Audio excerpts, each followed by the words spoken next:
Good morning. आज के हमारे अकाउंटिंग टर्म्स में हमारा टॉपिक जो है वो है एक्सपेंसेस से रिलेटेड। एक्सपेंसेस होता क्या है, कितने तरह के होते हैं, ठीक है। और मेरी वीडियोस 11th क्लास का स्टूडेंट जिसका कॉमर्स है वो बेसिक्स के लिए, जो भी है अकाउंटेंसी का बेस उसको सीखने के लिए, और किसी भी हायर लेवल के एग्ज़ाम्स में जिसमें अकाउंटेंसी आती है उन सब के लिए बेनिफिशियल है, ठीक है। तो हमारा फर्स्ट जो आज टर्म है, मैंने कहा कि अकाउंटिंग टर्म्स में जो सब टॉपिक है वो है एक्सपेंसेस। एक्सपेंसेस होता क्या है, ठीक है। एक्सपेंसेस वो कॉस्ट है जो प्रोड्यूस करने के लिए और सेल करने के लिए, एक तो चीज़ें हम प्रोड्यूस करें, मैन्युफैक्चर करें, कोई भी कंपनी है वो कोई भी चीज़ जो प्रोड्यूस कर रही है, जो उसका प्रोडक्ट है वो जो मैन्युफैक्चर कर रही है, प्रोड्यूसिंग और selling of goods and services के लिए जो कॉस्ट इनकर होती है उसे एक्सपेंस कहते हैं। उसे क्या कहते हैं? एक्सपेंस कहते हैं। दूसरा कि वो सर्विसेज और वो गुड्स जो प्रोड्यूस की हैं उसने, उनकी कॉस्ट, वो जितनी भी कॉस्ट है, मैंने कहा कि सेल करने के लिए भी, सिर्फ प्रोड्यूस नहीं करना बल्कि सेल भी करना, उनको सेल करके रेवेन्यू जनरेट करना, उन सब तक का जो खर्चा बनाने से लेके जो आपका वहाँ तक मार्केट तक पहुँचाना और बेचने तक का खर्चा है, उस सारे खर्चे को, सारी कॉस्ट को हम एक्सपेंस कहते हैं। मैं कहूँगी cost incurred in producing and selling of goods and services, cost of use of things और services for the purpose of generating revenue, ठीक है। रेवेन्यू मीन्स जो चीज़ों के बदले में हमें मिला, जिसे हम कहेंगे कि पैसा, इनकम, ठीक है। हम रेवेन्यू को भी पर्टिकुलर अलग से फिर पढ़ेंगे। जो मैं टर्म्स, जो डिफरेंट टर्म्स या नई नई टर्म्स आपको लग रही हैं, मैं सब एक्सप्लेन करूँगी फर्दर के लेक्चर्स में, ठीक है। अब एक्सपेंस की एग्जांपल क्या है? जैसे हमने चीज़ें तो बना ली, लेकिन उनको बेचने का खर्चा वो एक्सपेंस है, ठीक है।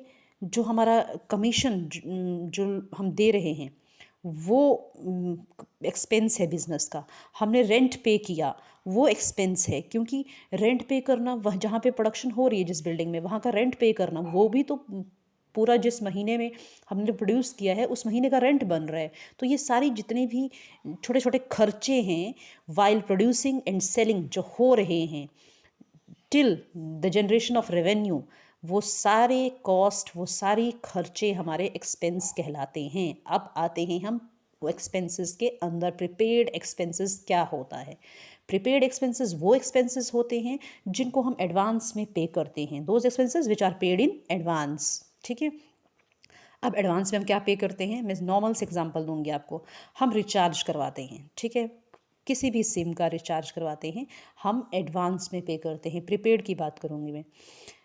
जो प्रीपेड सिम होती है वो हम एडवांस में, एक इसका अच्छा एग्जांपल है कि हम एडवांस में पे करते हैं और पूरे महीने हम उसकी सर्विसेज यूज़ कर रहे होते हैं।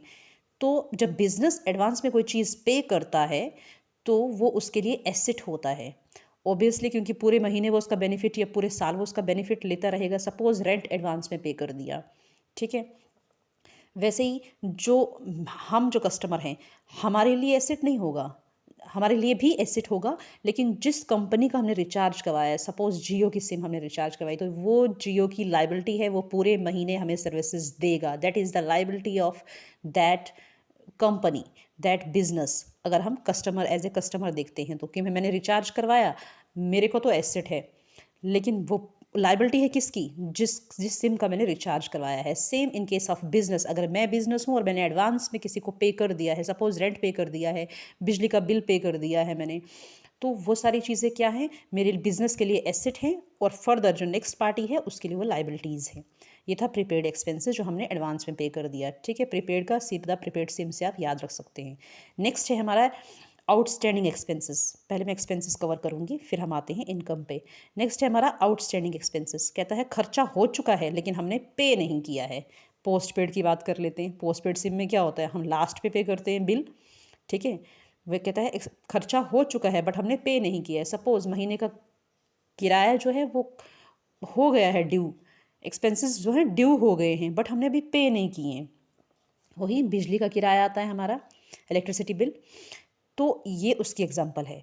अब कहता है आउटस्टैंडिंग एक्सपेंसेस क्या होता है, वो एक लाइबिलिटी होती है, वो हमें देना ही होता है, वो एक ऑब्लिगेशन होता है, वो एक डेट होता है, वो हमें पे करना ही होता है एट एनी हाउ। अगर हम नहीं इलेक्ट्रिसिटी बिल पे करते हैं तो आपको पता है वो उसमें और इंटरेस्ट जोड़ते रहेंगे, ठीक है, जब तक ना हम पे करेंगे।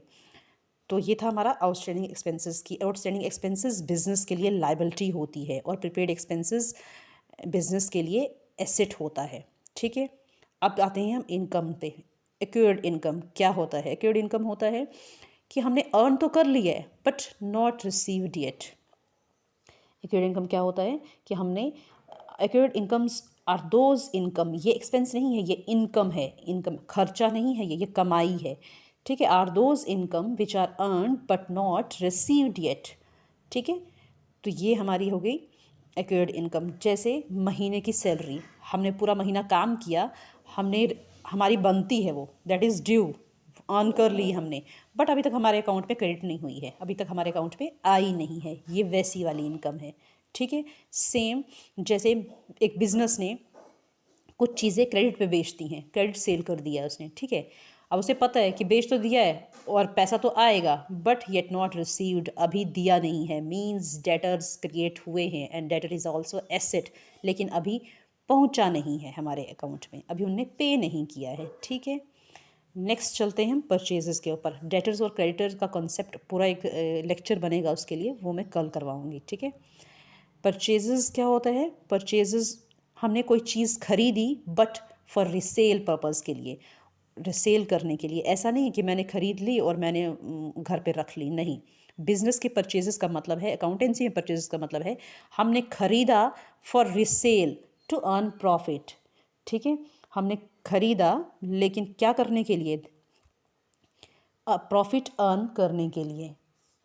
तो कहता है कि जैसे हमारे पास बिजनेस क्या करता है, रॉ मटेरियल खरीदता है, कहीं से भी रॉ मटेरियल लेके आता है, उसकी फिर क्या बनाता है, गुड्स मैन्युफैक्चर करता है, प्रोड्यूस करता है और फिर बेच के लास्ट पे अल्टीमेट अर्न करता है प्रॉफिट, ठीक है। या फिर हमने सेमी फर्निश्ड गुड्स कहीं से ली, उनको भी हम प्रॉपर फाइनल गुड्स में कन्वर्ट करते हैं, ज़रूरी नहीं है रॉ मटेरियल ही हो, कोई भी चीज़ हो सकती है वो, ठीक है। फिर ये हमारी परचेजेस थी। परचेजेस कहता है दो तरह की होती हैं, एक होती है कैश परचेज, एक होती है credit purchase. Cash purchase means आपने कैश दिया और ख़रीदा, ठीक है। दूसरा है क्रेडिट परचेज, आपने उधार पे परचेज किया, ठीक है। नेक्स्ट है कि परचेजेस रिटर्न, इसी को रिटर्न आउटवर्ड्स भी कहते हैं। रिटर्न आउटवर्ड्स परचेज रिटर्न को इसलिए कहते हैं कि बिजनेस ने परचेज किया फिर वो रिटर्न कर रहा है, तो बिजनेस से आउटवर्ड बाहर जा रहा है, रिटर्न आउटवर्ड, बिजनेस में आया था लेकिन बाहर जा रहा है। Returned by the business to the supplier, क्या करता है, परचेजेस बिजनेस ने की है लेकिन वो रिटर्न कर रहा है bye the business, business return कर रहा है टू द सप्लायर, जिससे उसने खरीदा था, वो कोई भी हो सकता है। सपोज उसने रॉ मटेरियल खरीदा था लेकिन कुछ ना पेरिशेबल निकला उसमें और उसने रिटर्न कर दिया, या कुछ उसने सेमी गुड्स खरीदी थी, सेमी फिनिश्ड थी, वो प्रॉपर नहीं बनी हुई थी, उनमें कुछ वो डिफेक्टिव पीस आ गए, उसने वापस कर दिए। तो बिजनेस से रिटर्न होना, बिजनेस के अंदर आके रिटर्न होना, that is return outwards, business से बाहर जाना, that is purchases return. Next है हमारा कॉन्सेप्ट सेल्स।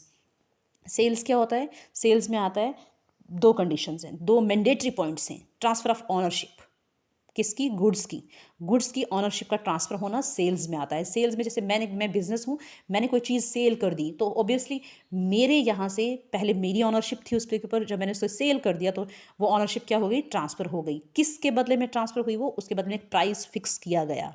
दो चीज़ें, transfer of ownership and price, दो चीज़ें मैंडेटरी हैं इसमें, ठीक है। बिजनेस की ऑनरशिप ट्रांसफ़र हुई है, अब वो मेरी नहीं रही चीज़, अब वो गुड्स किसी और की हो चुकी हैं, किसी कस्टमर की हो चुकी हैं, लेकिन कस्टमर ने उसके बदले में मुझे क्या पे किया है? प्राइस, एक प्राइस फिक्स हुआ था जो उसने मुझे पे किया है। तो दो चीज़ें फिर मैं कहूँगी मस्ट हैं, transfer of ownership of goods and price, ठीक है। कि हमने जो परचेज़ की हुई थी चीज़ें वो रिसेल पर्पज़ के लिए की थी, और वो रिसेल जो हमने कर दी उसी रिसेल को हम सेल्स कहते हैं। हमने परचेज़ में पढ़ा कि हम रिसेल करने के लिए चीज़ें खरीदते हैं, वो जो रिसेल किया हमने वो रिसेल यहाँ पे सेल बन जाता है, ठीक है। परचेज़ में हम पढ़ रहे थे ना कि हम चीज़ें खरीदते हैं बट रिसेल करने के लिए। अब जो रिसेल परचेजेस वाला रिसेल था वो यहाँ पे सेल बन जाता है, ठीक है, कि हमने ऑनरशिप अपनी ट्रांसफ़र कर दी और प्राइस मिल गया हमें, दैट इज़ सेल्स, ठीक है। दो तरह की होती हैं sales, cash sales and credit sales. Cash sales हमारी जो हम बेचते हैं इमीडिएट हमें कैश पेमेंट मिल जाती है, that is cash sales. Credit sale means हमने उधार पे किसी को दिया है और डेटर्स क्रिएट कर लिए हैं हमने, ठीक है, कि जिसको भी हम उधार पे देते हैं वो हमारा डेटर बन जाता है, ठीक है। नेक्स्ट है हमारा सेल्स रिटर्न, रिटर्न इनवर्ड्स, मतलब कि सेल किया हुआ था और वापस आ गया बिजनेस में, बिजनेस ने सेल किया था, इनवर्ड बिजनेस में वापस आ गया, इन अंदर आ गया वापस, ठीक है, इनवर्ड्स वापस आना बिजनेस में।